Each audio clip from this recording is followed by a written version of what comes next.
Голема ширинка, многу клупи и центар на градот Велес, место идеално за вечерни излегувања и различни средби.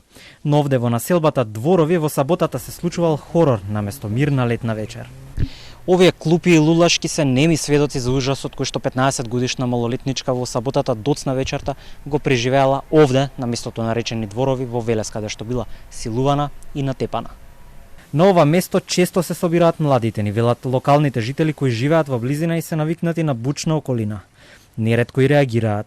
Повремено, поготово во летно време, нормално е под заскриено тихо место, кај што привлекува да така млади се соберат и разговараат, знаат да бидат и некогаш бучни, знаат и да реагираме и ние станарите, да малку бидат потихи.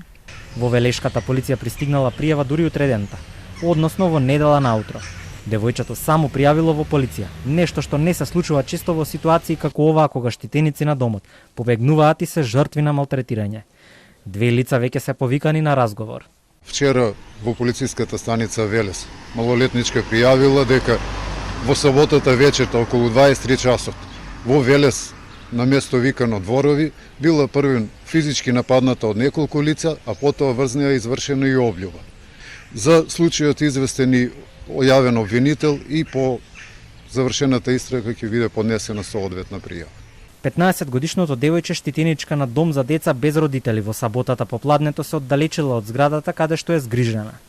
Во полициската станица во центар стигнала пријава дека девојчето е исчезнато. Неколку часа подоцна таа била во Велес, како што неофицијално дознава Телма заедно со поголема група велешани со кои што таа се познавала.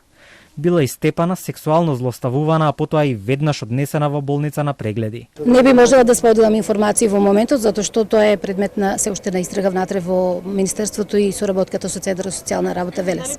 Тоа се негативни појави за кои јас навистина жалам, меѓутоа правиме максимални напори да надминеме се што на негативно и за кои што има жртви се уште.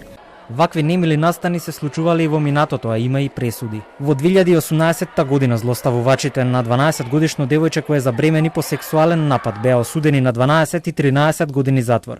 Неколку месеци потоа едната казна на подведувачката на девојчето, апелација ја преиначи на 17 години.